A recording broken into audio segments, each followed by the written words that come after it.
আলহামদুলিল্লাহি রব্বিল আলামিন ওয়াসসালাতু ওয়াসসালামু আলা সাইয়্যিদিল মুরসালিন আম্মা বা'দ ফাআউযু বিল্লাহি মিনাশ শাইতানির রাজীম বিসমিল্লাহির রহমানির রহিম আসসালাতু ওয়াসসালামু আলাইকা ইয়া রাসূলাল্লাহ ওয়া আলা আলিকা ওয়া আসহাবিকা ইয়া হাবিবাল্লাহ আসসালাতু ওয়াসসালামু আলাইকা ইয়া নবিয়াল্লাহ ওয়া আলা আলিকা ওয়া আসহাবিকা ইয়া নূরাল্লাহ। দূরেও কাছে, দেশেও প্রবাসে যে যেখানেই রয়েছেন সকলকে একরাশ প্রীতি ও শুভেচ্ছা জানিয়ে শুরু করছি অনুষ্ঠান কথা নিয়ে যত কথা।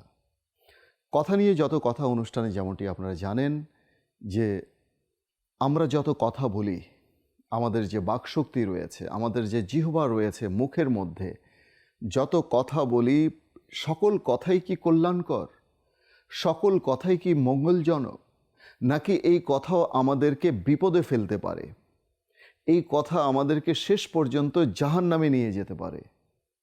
জি, এমনই কিছু বিষয় নিয়ে, এমনই কিছু অসঙ্গতি নিয়ে, অনিয়ম নিয়ে এই অনুষ্ঠান সাজিয়েছি আপনাদের জন্য। আমাদের এই জবানের কারণে আমরা অনেক সময় অসতর্কতাবশত, অসাবধানতাবশত এমন কিছু কথা বলে ফেলি যার কারণে মুসলমানের মনক্ষুণ্ণ হয়, মনে কষ্ট হয়, যা হারাম এবং জাহান্নামে নিয়ে যাওয়ার মতো কাজ। পাশাপাশি কিছু কথা এমনও রয়েছে যেসব কথা আল্লাহ এবং তার রাসূলের জন্য অপছন্দনীয়, আর সেই কথা আমরা জানি না, আমাদের অগোচরে অজান্তেই আমাদের জন্য জাহান্নামের মাঝে ঠিকানা তৈরি করে দেয়। আমাদের ইনশাআল্লাহ দর্শকবৃন্দ শুনবো ইনশাআল্লাহ এ সম্পর্কে। চলুন তার আগে আমরা দরুদে পাকের ফজিলত সম্পর্কে জেনে নিই।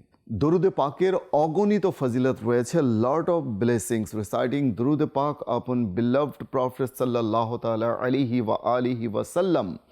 তার মধ্যে একটি ফজিলত চলুন আমরা আমাদের হৃদয়ের কান দিয়ে শ্রবণ করি, যেমনটি বর্ণিত রয়েছে কনজুল উম্মাল কিতাবের মধ্যে। কি বর্ণিত রয়েছে? আল্লাহর নবী হুজুরে আরবি রসুল আকরম নূরে মুজস্সম শাহ বনি আদম ফখরে দো আলম সাল্লাল্লাহু তাআলা আলাইহি ওয়া আলিহি ওয়াসাল্লাম ইরশাদ করেছেন। কি ইরশাদ করেছেন? তিনি ইরশাদ করেছেন, যে ব্যক্তি আমার প্রতি জুমার দিন 200 বার দরুদ শরীফ পাঠ করবে তার 200 বছরের গুনাহ ক্ষমা হয়ে যাবে। সাল্লু আলাল হাবিব সাল্লাল্লাহু তাআলা আলা মুহাম্মদ সাল্লাল্লাহু আলাইহি ওয়া আলিহি ওয়াসাল্লাম। মাদানী চ্যানেলের দর্শকবৃন্দ, দরুদে পাক এমন একটি আমল, এমন একটি ওয়াজিফা, এমন একটি বিরদ যা আমাদের প্রয়োজনকে মিটিয়ে থাকে, যা আমাদের পেরেশানি দুশ্চিন্তাকে দূর করে থাকে, যা আমাদের ক্ষমা লাভের জন্য একটি উত্তম পন্থা, উত্তম মাধ্যম, কিংবা আমরা বলতে পারি উত্তম একটি আমল।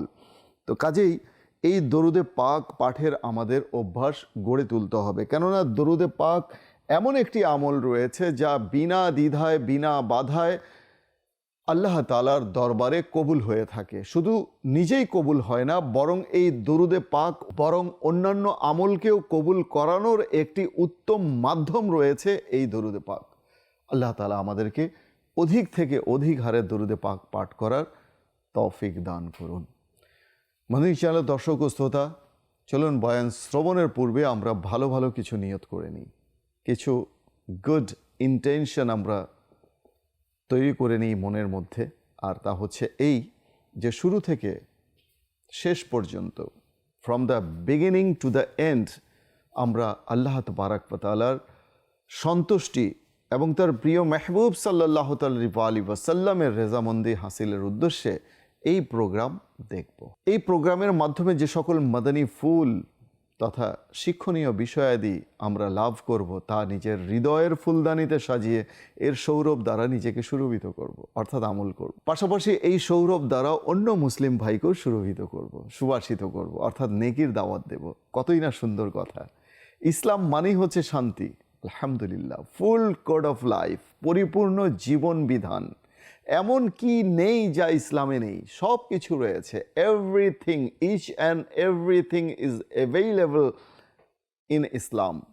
তো কাজেই কোনো কিছু, কোনো কালচার হোক, কোনো ট্র্যাডিশন হোক, কোনো রিচুয়ালিটি হোক, যা কিছুই হোক না কেন, কোনো কিছু ধার করার আমার প্রয়োজন নেই কোথাও থেকে। আলহামদুলিল্লাহ, সব কিছু ইসলামের মধ্যে রয়েছে। শুধু প্রয়োজন হচ্ছে একটু দিনের জ্ঞান অর্জন করা, অর্থাৎ রিলিজিয়াস যে এডুকেশন রয়েছে তা একটু অ্যাকোয়ার করা। আমরা গ্লোবাল এডুকেশন তো অর্জন করে নিয়েছি, অনেক ডিগ্রি রয়েছে আমাদের কাছে, কেউ মাস্টার্স, কেউ বিবিএ, কেউ বিএসসি করেছি, কেউ এমএসসি করেছি, কেউ পিএইচডি, কেউ এর মধ্যে আপনার বিভিন্ন ডিগ্রিও রয়েছে, এর মধ্যে আপনার বিভিন্ন ধরনের কোর্স রয়েছে, ডিগ্রি রয়েছে, কিন্তু যেটা নেই তা হচ্ছে ইসলামের শিক্ষা। সেখানে একটু দৈন্যতা রয়েছে, সেখানে একটু শূন্যতা রয়েছে। কারো জন্য বলবো দৈন্যতা, কারো জন্য বলবো শূন্যতা। এমনও মানুষ রয়েছে যে দিনের শিক্ষা তার মাঝে নেই বললেই চলে, এই ভিতরটা সম্পূর্ণই অন্ধকার। তো এমন মানুষের দ্বারা যদি কখনো আল্লাহ তাআলার অসন্তুষ্টির উদ্দেশ্য কোনো কথা মুখ থেকে বের হয়ে যায়, যেটা কুফরি কালাম হিসেবে আমরা জানি, তাহলে এতে আশ্চর্য হওয়ার কিছুই নেই। কেননা তার মাঝে দ্বীনি শিক্ষার বড়ই অভাব রয়েছে। আজকে সে সম্পর্কে আমরা শুনবো। যেমনটি গত পর্বে আমরা শুনেছিলাম যে কুফরি কালামের যে ভয়াবহ প্রচলন আজকে সমাজে ঘটেই চলেছে। যে যাকে দেখছে সেই তাকে অনুসরণ করছে। কেউ একটা কথা বলল, বা সেটাই সেও রিপিট করছে। এখন এই কথাটা কোথায় যাচ্ছে, এর পরিণাম কি হবে, এর বিধান কি রয়েছে, ইসলাম কি বলে এই কথা সম্পর্কে? কেননা কথা তো মুখ থেকে বের হয়েই গেছে, তীর ধনুক থেকে বের হয়ে গেছে, এখন আর এই কথা ফিরে আসবে না। কিন্তু তারপরেও কিছু করণীয় রয়েছে। কি করণীয় রয়েছে? যখনই কোনো কুফরি কালাম আমরা বলে ফেলি, আমাদের তা থেকে তওবা করে নেওয়া উচিত। কিন্তু আমাদের তো সেই জ্ঞানও নেই যার আলোকে আমরা বুঝবো যে এই কথাটা কুফরি, এই কথাটা আমি কুফর করেছি। তো যারা কুফরি করবে, শরীয়তের ভাষায় তারা কাফের, দিন ইসলাম থেকে খারিজ হয়ে যাওয়া। আবার যখন তারা কালেমা শরীফ পড়বে, কালেমা তৈয়ব পাঠ করবে, লা ইলাহা ইল্লাল্লাহু মুহাম্মাদুর রাসূলুল্লাহ সাল্লাল্লাহু আলাইহি ওয়া আলিহি ওয়াসাল্লাম, তখন তার ঈমান ফিরে আসবে, প্রত্যাবর্তন হবে। এই যে ঈমান আসা যাওয়ার যে একটা খেলা মেলা চলছে, এটা কেন চলছে? একমাত্র কারণ হচ্ছে আমাদের দ্বীনি জ্ঞানের স্বল্পতা, লা দ্বীনিয়াত, অর্থাৎ দ্বীনি জ্ঞান থেকে একদম দূরে আমরা, দ্বীনি জ্ঞানের শূন্যতা, দৈন্যতা, শূন্যতা, যাই বলি না কেন আমরা। আর কত? এভাবে তো চলতে দেয়া যায় না জীবনকে। এখনো সময় আছে, আসুন না আমরা দ্বীনি শিক্ষা অর্জন করি। এই দ্বীনি শিক্ষায় আপনাকে আমাকে ইনশাআল্লাহ আজ্জা ওয়াজাল দুনিয়া থেকে, কবর থেকে, জাহান্নাম থেকে ইনশাআল্লাহ আজ্জা ওয়াজাল বিভিন্ন বিপদ আপদ বালা মুসিবত থেকে ইনশাআল্লাহ আজ্জা ওয়াজাল বাঁচতে সহায়তা করবে। বাঁচানোর মালিক তো আল্লাহ, কিন্তু উসিলাও তো দরকার, মাধ্যমও দরকার। আর ইসলাম তো উসিলা মানার জন্য আমাদেরকে তালিম দিয়েছে, শিক্ষা দিয়েছে। তো কাজেই আজকের আলোচ্য বিষয় হচ্ছে কুফরি কালামের ভয়ানক পরিণতি। কাজেই আজকের আলোচ্য বিষয় হচ্ছে কুফরি কথার ভয়ানক পরিণতি, কি পরিণাম রয়েছে সে সম্পর্কে আমরা শুনব। এখন কথা হচ্ছে যে কুফরি কালাম, যেমনটি আমরা গত পর্বে কি কি বিষয়ে আমরা বিশ্বাস স্থাপন করেছি, সেই সেই বিষয়ের উপর আমাদের কেমন ইলম রাখা দরকার, জ্ঞান অর্জন করা দরকার। অন্যথায় যে সকল বিষয়ের প্রতি আমরা ঈমান এনেছি, বিশ্বাস করেছি, সেগুলোর ব্যাপারে ধৃষ্টতা প্রদর্শন করা, ঔদ্ধত্য প্রদর্শন করা, বেয়াদবি করা, এমন কোনো আচরণ করা যাতে করে সেই বিষয়াদিকে অস্বীকৃতি জানানো হয়, সেই বিষয়াদিকে তুচ্ছ তাচ্ছিল্য করা হয়, তাহলে সে সম্পর্কে ওলামায়ে আহলে সুন্নাত বলেন যে এই যে বিষয়টি রয়েছে এটা পুরোটাই কুফর। অর্থাৎ যে সকল বিষয়ের উপর আমরা ঈমান এনেছি, যে সকল বিষয়ের উপরই আমরা বিশ্বাস স্থাপন করেছি, সে সকল বিষয়াদিকে অস্বীকার করা, তুচ্ছ তাচ্ছিল্য করা, এগুলোই হচ্ছে কুফর, যা ওলামায়ে আহলে সুন্নাত বলেছেন। ইসলামের মৌলিক বিষয়াদি সম্পর্কে, যেমন ইসলামের মৌলিক বিষয়াদি সমূহের অবমাননা করা, এগুলো নিয়ে ঠাট্টা বিদ্রুপ করা, যেমন ইসলামের যে শিয়ার রয়েছে, নিদর্শন রয়েছে, যেমন কোরআনের কোনো আয়াত কিংবা আয়াতের কোনো শব্দ নিয়ে জের জবর পেশ নিয়ে ঠাট্টা বিদ্রুপ করা হারাম এবং জাহান্নামে নিয়ে যাওয়ার মতো কাজ। ওলামায়ে আহলে সুন্নাত বলেন যে এগুলো হচ্ছে কুফরি। তদ্রূপ বিভিন্ন ইবাদত নিয়ে, যেমন নামাজ নিয়ে, রোজা নিয়ে, হজ, জাকাত, দোয়া, দরুদ, বিভিন্ন পবিত্র ও মাহাত্ম্যপূর্ণ স্থান যথা মসজিদে নববী, কাবা শরীফ, মসজিদে আকসা এবং পৃথিবীর অন্যান্য মসজিদ ইত্যাদি। ইসলামের কোনো বিধান, ইসলামের সঙ্গে সম্পর্কিত সাধারণ কোনো বিষয়, আল্লাহর নবীর কোনো সুন্নাত, এমনকি প্রমাণিত কোনো মুস্তাহাব আমলের প্রতি অবজ্ঞাসূচক বাক্য ব্যবহার করা অথবা অবজ্ঞা প্রকাশক কোনো আচরণ করা কুফরির শামিল। জরুরিয়াতে দিন তথা সর্বজন বিদিত অকাট্য ধর্মীয় কোনো বিষয় অস্বীকার করা, অপছন্দ করা কিংবা তার উপর আপত্তি করা বা তা সংস্কার যোগ্য বলে মনে করা, তাও ওলামায়ে কেরাম বলেছেন কুফরের শামিল। যেমন অনেকেই এই ইসলাম, যা বর্তমানে আমরা যে ইসলাম এর দিক নির্দেশনা অনুযায়ী চলার চেষ্টা করি, এই ইসলামকেই অনেকেই বলে যে এটাকে একটু মডার্ন করা যায় না, মডার্নাইজ করা যায় না, একটু আধুনিক করা যায় না। সেই আদিকাল যুগের ইসলাম, 1400 বছর আগের ইসলাম নিয়ে এখনও সেই ধরনের কথা। এই ধরনের কথা বলা ওলামায়ে কেরাম বলেন যে কুফরি, তার ইমান চলে যাবে। সে যদি তওবা না করে, ইস্তেগফার না করে, তাহলে তার ইমান নবায়ন হবে না। ওই অবস্থায় যদি সে মৃত্যুবরণ করে, তাহলে সে জাহান্নামের অতল গহ্বরে নিক্ষেপিত হবে। জি হ্যাঁ, ঠিকই শুনেছেন।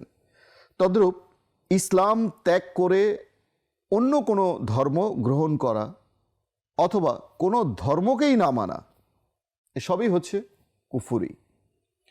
এমন কোনো কাজ করা বা বিশ্বাস পোষণ করা যা আল্লাহ তাআলার একত্ববাদের পরিপন্থী, তাও কুফরি।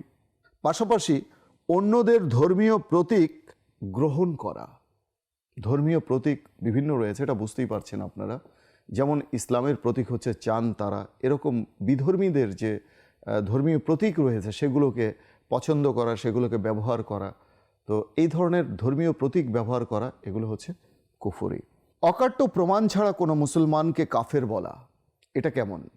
অকাট্য প্রমাণ, কোনো দলিল ছাড়া, এভিডেন্স ছাড়া।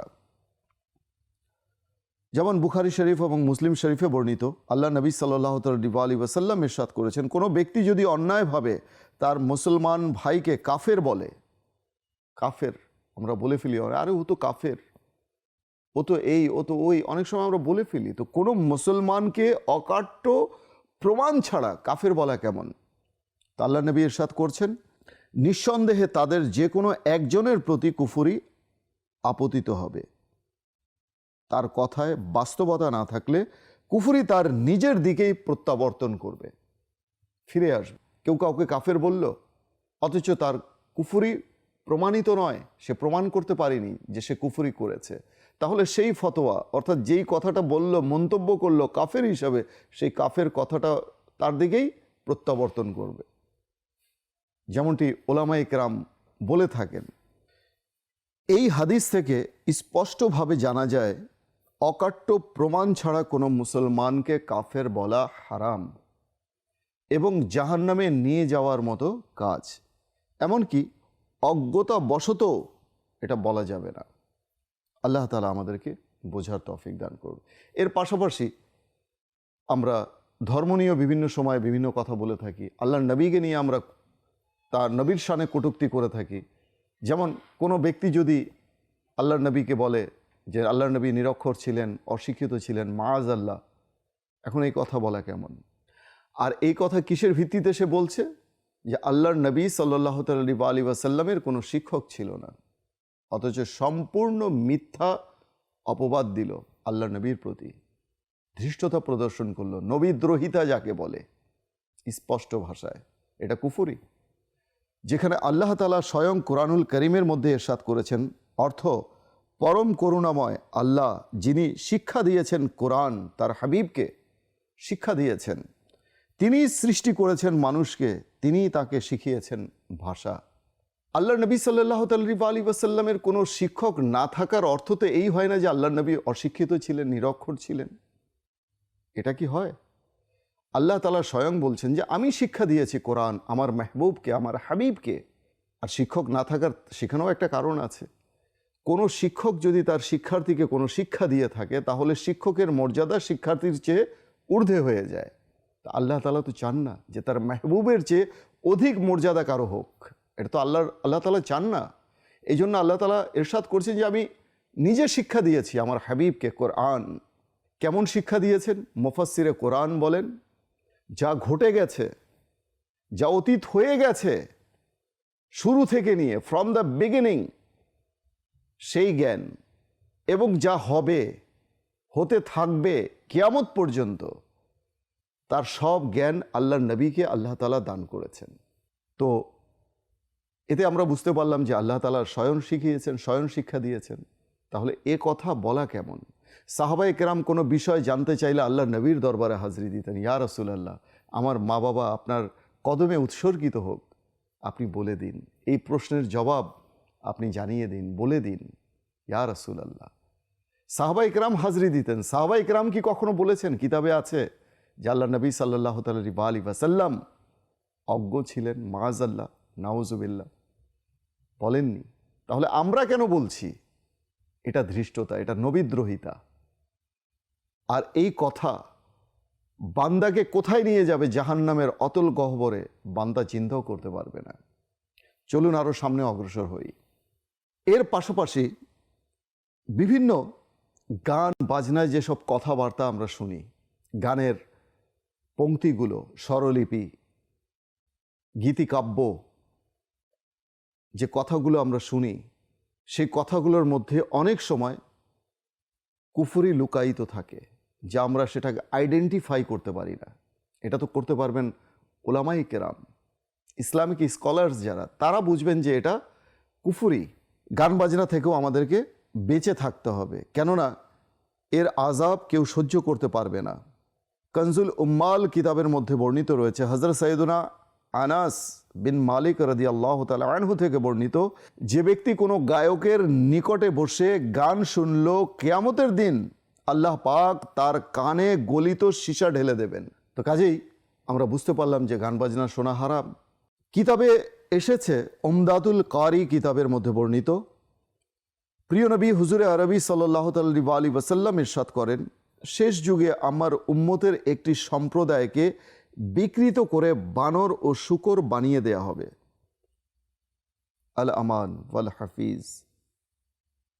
সাহাবায়ে কেরাম আলাইহিমুর রিদওয়ান আরজ করলেন, ইয়া রাসূলুল্লাহ আযজা ওয়া জাল্লা ওয়া সাল্লাল্লাহু তাআলা আলাইহি ওয়া আলিহি ওয়াসাল্লাম, যদি তারা এই বিষয়ে সাক্ষ্য দেয় যে আপনি আল্লাহ পাকের রসূল এবং আল্লাহ পাক ছাড়া কেউ ইবাদতের উপযুক্ত নয়, তদুত্তরে ইরশাদ করলেন, হ্যাঁ, যদিও তারা নামাজ পড়ে, রোজা রাখে, হজ করে, তবুও আরজ করা হলো তাদের অপরাধ কি হবে? ইরশাদ হলো, তারা নারীদের গান শুনবে এবং বাজনা বাজাবে আর মদ পান করবে। এভাবেই তারা খেলাধুলায় রাত অতিবাহিত করবে, অতঃপর সকালে তাদের বানর ও শূকর বানিয়ে দেয়া হবে। আল্লাহ তাআলা আমাদেরকে হেফাজত করুক। মাদানী চ্যানেলের দর্শকবৃন্দ, কিছু কিছু গানের পংক্তি আশআর যে রয়েছে এমন ভয়ানক, যা কুফর এবং শিরকের মধ্যে মানুষকে লিপ্ত করে দেয়। যেমন একটি গানের পংক্তি হচ্ছে, सेब का मोती है तू या आसमां की धूल है, तू है कुदरत का करिश्मा या खुदा की भूल है माज़अल्लाह। অর্থাৎ তুমি আপেলের মতি নাকি তুমি আসমানের ধুলো, তুমি তো কুদরতের করিশ্মা, অলৌকিকতা, নাকি তুমি খোদা তাআলার ভুল, অর্থাৎ আল্লাহ তাআলা তোমাকে ভুল করে সৃষ্টি করেছেন। নাউজুবিল্লাহ। আল্লাহ তাআলা ঈমানকে আমাদের সহি সালামত রাখুক। এই পংক্তিতে মাযআল্লাহ আল্লাহ পাক ভুল করেছেন হিসাবে গণ্য করা হচ্ছে, যা অকাট্য কুফরি। আল্লাহ পাক ভুল করা থেকে পবিত্র। যেমনটি সূরা তহার 52 নম্বর আয়াতে ইরশাদ হচ্ছে, লা ইয়াদিল্লু রব্বি ওয়ালা ইয়ানসা। কনজুল ইমানের অনুবাদ, আমার রব না পথভ্রষ্ট হন না ভুলে যান। আল্লাহ তাআলা তো ভোলেন না। তো কাজে এই যে পংক্তি, এই গানের কলি যে লিখেছে সুস্পষ্ট কুফরি করেছে, যে পাঠ করবে তারও কাফির হয়ে যাওয়ার সমূহ সম্ভাবনা রয়েছে। এরপর অন্যান্য আরও কিছু গানের কলি রয়েছে। হাসিনো কো আতে হ্যাঁ ক্যা ক্যা বাহানে, খোদা ভি না জানে তো হাম ক্যাসে জানে। মাআযাল্লাহ। যেখানে বলা হচ্ছে যে সুন্দরীদের কেমন কেমন সুন্দরীরা অজুহাত করে থাকে, কেমন কেমন বাহানা করে থাকে, খোদা ভিনা জানে, মানে তাদের এই অজুহাত তো আল্লাহ তালাই জানে না, আমি কি করে জানবো তাদের অজুহাত, তাদের ছলনা, তাদের কলা কৌশল। মাআযাল্লাহ। এই পংক্তির মধ্যে দ্বিতীয় লাইনে বলা হয়েছে খোদা ভি না জানে, এই কথাটি অকাট্য কুফরি। দেখুন আল্লাহ তাআলা কোরআনুল করিমের মধ্যে কি ইরশাদ করছেন। আল্লাহ তাআলা কোরআনুল করিমের মধ্যে ইরশাদ করছেন, surely Allah Almighty is hearing knowing, নিশ্চয়ই আল্লাহ সর্বশ্রোতা সর্বজ্ঞ। আল্লাহ তাআলা সব কিছু জানেন, এটা আমাদের বিশ্বাস করতে হবে। আল্লাহ তাআলা সর্বদ্রষ্টা, আল্লাহ তাআলা সর্বশ্রোতা। এই সর্বশ্রোতা সর্বদ্রষ্টা এই কথাটাই, সর্ব কথাটা কেন লাগানো হচ্ছে? এই জন্যে যে আল্লাহ তাআলার মতো শ্রবণ শক্তি কারো নেই, আল্লাহ তাআলার মতো দৃষ্টি শক্তি কারো নেই। আল্লাহ তাআলা সর্বদ্রষ্টা। কেমন সর্বদ্রষ্টা? যে বলা হয়েছে, ওলামায়ে কেরাম বলে থাকেন যে অমাবস্যার রাতে, অর্থাৎ ঘুটঘুটে অন্ধকার কালো, যেই রাতে মানুষ 2 ফিট দূরে কে দাঁড়িয়ে আছে তাও আমরা দেখতে পাই না, অন্ধকার রাত, কুচকুচে কালো, সেই অমাবস্যার রাতে কালো পাথরের উপর কালো পিঁপড়াকে আল্লাহ তাআলা দেখতে পান। এবং শুধু তাই নয়, সেই পিঁপড়ার যে পদধ্বনি রয়েছে, পায়ের শব্দ, তাও আল্লাহ তাআলা শুনতে পান। আমার আল্লাহ তাআলা কেমন সর্বশ্রোতা, কেমন সর্বদ্রষ্টা। এখন যদি এসব এই শের ও শায়রির মধ্যে যদি এ ধরনের কথা চলে আসে, তখন আমাদের ইমানের কি অবস্থা হবে? কথায় আছে যে when money is lost then something is lost, when property is lost then something is lost, but when faith is lost, when belief is lost, then everything is lost. টাকা পয়সা যদি চুরি হয়ে যায়, ডাকাতি হয়ে যায়, তো কিছুই গেল, সামান্য কিছুই গেল না। বেঁচে থাকলে আরও টাকা পয়সা আমরা অর্জন করতে পারবো, কিন্তু যখন ইমানটাই চলে যাবে, অমূল্য যে সম্পদ রয়েছে ইমান, এটাই যদি চলে যায়, ফেইথ যদি চলে যায়, বিলিফ যদি চলে যায়, সেটা কিভাবে আনবো ফিরে? সেটা তো ফিরে আসবে না যদি না আমরা জানি যে এটা কুফরি, এবং এর পরবর্তীতে আমরা তওবা করি। আমাদের ওঠা বসা কাদের সাথে? এমন মানুষের সাথে কি আমরা চলি যে আমার ভুলগুলো ধরিয়ে দেয় শরীয়তের আলোকে, ইসলামের আলোকে, কোরআন ও হাদিসের আলোকে, আমার ভুল ত্রুটিগুলোকে ধরিয়ে দিয়ে খুব সুন্দরভাবে আমাকে ইসলাহ করে দিচ্ছেন? এমন সঙ্গী সাথীদের সাথেও তো হয়তো আমরা চলি না। কোনো দিনদার ব্যক্তির আমার বন্ধু রয়েছে, কোনো ইসলামিক স্কলারের সাথে আমার ফ্রেন্ডশিপ রয়েছে, সেটা তো দেখি যে আমার সাথে সম্পর্ক কার রয়েছে। দুনিয়াতে যে যাকে ভালোবাসবে, যার সাথে যার সম্পর্ক হবে, হাদিসে পাকের সারাংশ যে কিয়ামতের দিনে সে তার সাথেই তার পুনরুত্থান হবে, সে উঠবে তার সাথেই। এখন আমার সাথে কার সম্পর্ক রয়েছে সেটা তো আমি দেখি। এমন অসংখ্য গানের কলিতে, অসংখ্য কাব্যের কলিতে, অন্তরায় পংক্তিতে কুফরি কালাম ভুরি ভুরি রয়েছে। এখন আমি কি করে এটাকে ফাইন্ড আউট করব? আমি কি করে অ্যানালাইসিস করব যে এটা কুফরি? সেই জ্ঞান তো আমার নেই। তার জন্য তো জ্ঞানের প্রয়োজন, সেই জ্ঞানটাও তো আমার কাছে নেই।